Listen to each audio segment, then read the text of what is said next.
Hi, it's Rob from the Brush and Boltgun.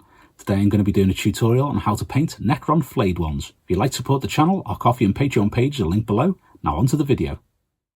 First colour that we're going to use is Citadel Canoptek Alloy. I'm going to use this to paint the shoulders and the parts of the head that are visible.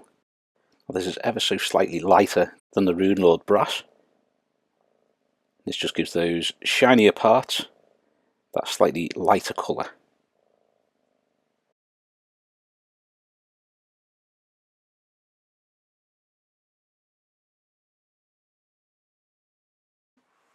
Next we are going to be using Citadel Runelord brass. This is going to be to paint just over the areas where we've scraped off the mould lines or any other bits where the sprue joins to the figure. So you just want to go over these sections, give them a nice coat of this so you have a nice smooth layer of Runelord brass all over.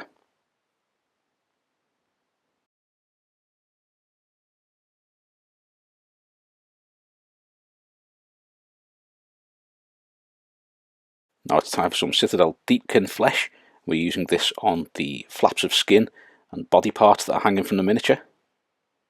Starting with this so we can do a kind of pasty, not an old layer of skin, because it will look reasonably fresh, but it's not going to be as fresh as you could do it.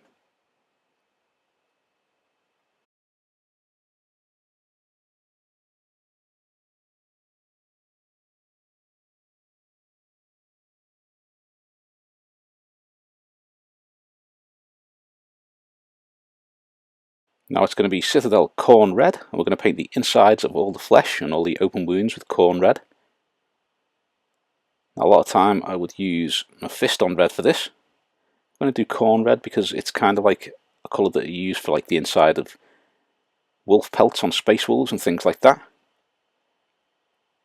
So we're just going to go with that on the inside of these sections of skin. Also the kind of open wound at the top of that hand.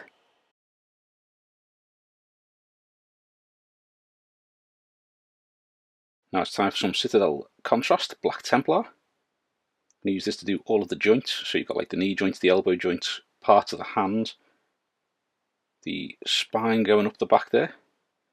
Also some parts at the front as well, around the pelvis and running up into the torso. You've got those tubes hanging down, so we're going to give them a coat of this too.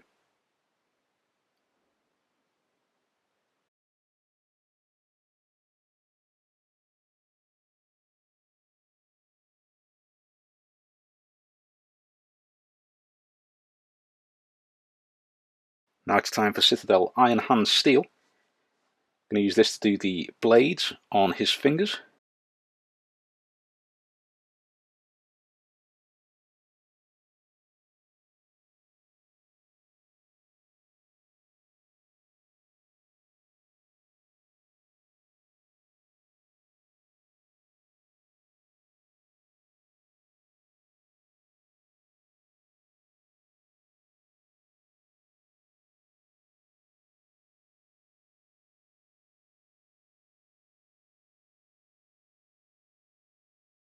Now a little bit of Vallejo Modeler Chrome. I'm just going to use this to do some of the little bits on the arms and legs. It's like the outside sections of those two bones, or they would be bones if they were a human, but they look a little bit like pistons, so I do them a little bit shinier on these, and it just breaks up those large sections of black on the forearms and the lower legs.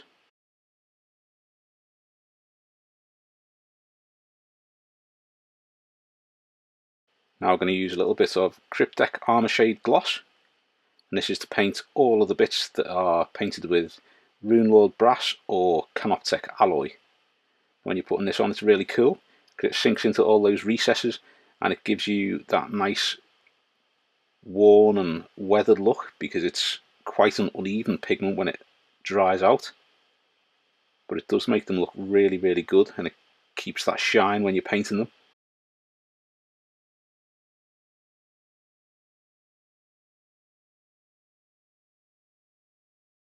A little bit of Nuln Oil now, and this is going to be used on the sections we used Modeler Chrome and also the Iron Hand Steel.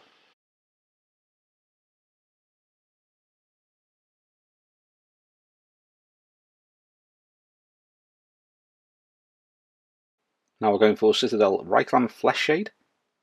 This is to paint all the sections of skin that we've done. Chose this particular flayed one because of the amount of skin that's hanging off him, and also because of that foot where he seems to be wearing the lower leg of someone else. I just think is absolutely grotesque and brilliant, so I thought I'd go with this one over some of the others. Now we're going to use some Citadel Carroburg Crimson Shade. I'm going to paint the inside of all of the skin with this. Now you can use Druchii Violet if you want it to be a bit darker, but I wanted to give it that really deep red colour.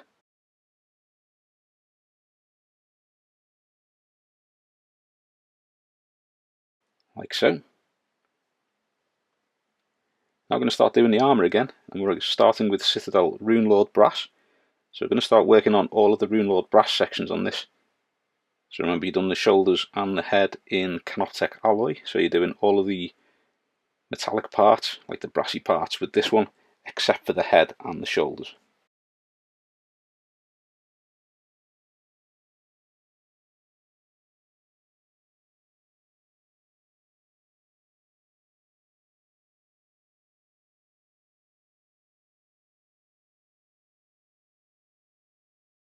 Next up, Citadel Canoptek alloy. We're going to highlight the sections that we just painted with the Runelord Brass, and we are also going to recolour these shoulders and the head. There are some little sections like in between, or in the eyes I should say, on that piece of face skin stretched across the shoulder. So try and get those parts because that'll give it that nice shine through those eyes, and then when we go that up later on, it'll look quite cool.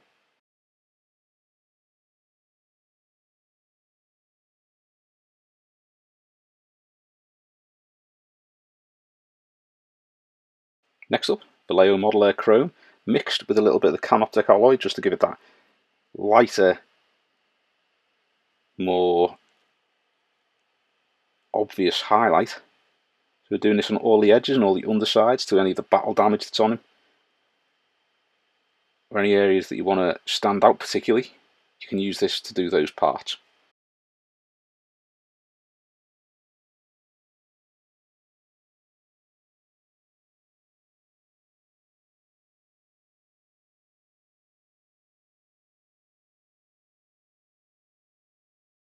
Now we're going to use plain Vallejo Model Air Chrome. We are just going to do a few little sections on these bits that we did on the legs and the arms. We're also going to do the edges of the blades and pick out any of the little details on the blades too. They've got little notches up the top there. Some of them have got a little bit of damage part way along, so you want to highlight those like you highlighted the battle damage on the armour plates.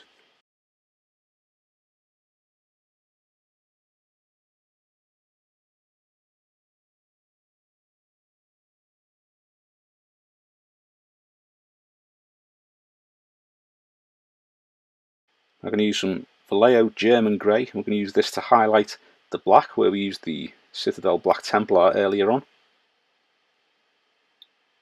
Now the German Grey is really cool. It's a very, very dark grey colour. And it means that when you're highlighting that black, when you varnish it afterwards, it does blend it in quite nicely. And although you can't see the obvious change in the colour, you can see the highlights on it. It's a really, really good colour I find to highlight black with. Now I'm going to use Citadel Mechanicus Standard Grey, and this is just to do some little edge highlights on those black parts, just to make all those details stand out. Because you do have little bits of battle damage, you've got edges on those toes, on the ankles. There's a lot of details in those black sections. So just try to pick those out. So just think about where that light's coming down from above and where it's going to catch on those edges.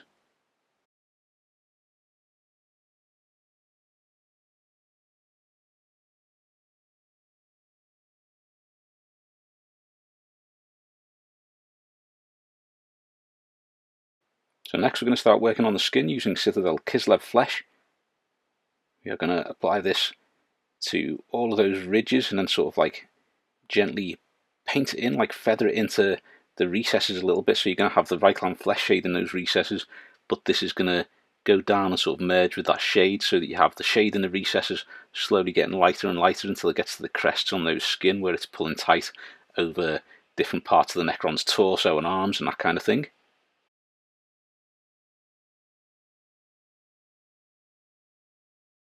Then to maintain its dead skin look, we're going to add Deepkin flesh to highlight it. So we're going to add Deepkin flesh to the Kislev flesh and start painting this onto the higher parts, and then as we did with the sections in the recess, you're going to kind of feather that into there so that you get those raised areas that are nice and light and getting that slight blue tint from the Deepkin flesh.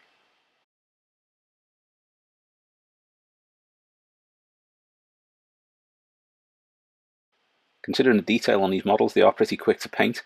They are a lot of fun to paint as well. And because they have the skin over them as well as being the robot, they have lots of little things that you can practice and do to them too.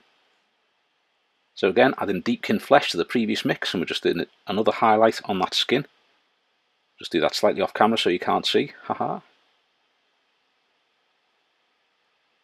So we've worked on that foot a little bit there, and then onto the shin, and more on the foot here. But it's quite cool because as you're painting up this Necron, you've still got the shape of the muscles in the back of the calf there. You've still got the rough shape of the foot as well, and two of the toes. So it's just an interesting way of painting a little bit of skin whilst painting Necrons. Now I'm going to use a little bit of Vallejo White. This is going to be to paint those eyes. You can see that his face mask is a bit torn there, so he's not going to be allowed into various shops and restaurants, just in case. You'll need to get a new one so you can get in. Now I'm going to use a little bit of Citadel Tesseract Glow and paint that over the eyes and around the edge of the eyes. Try not to get it on that bit of skin there, which I just did. Use a little bit of the skin colouring just to paint that over there. You put a little bit of that Tesseract Glow around the eyes, it gives it that look as though it's glowing. And also when it goes onto the black, you can see the black through it, so it looks like there is that green glow over the shadow. So we're using a little bit of Mephiston Red here, just to do some rough highlights on those flaps of skin on the inside.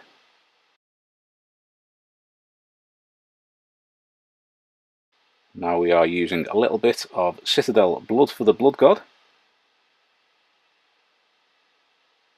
We're just going over this. See, the Mephiston Red will highlight the insides a little bit. The Blood for the Blood God will give the insides that bloody look.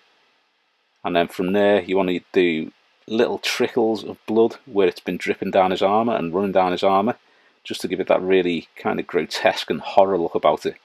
I think it should make the Flayed Ones look that little bit more terrifying and intimidating compared to their fleshless brethren. So this is the finished Flayed one. You can see where I've added on some of the Blood for the Blood God there. I'm really happy with how it turned out. It's a really fun miniature to paint.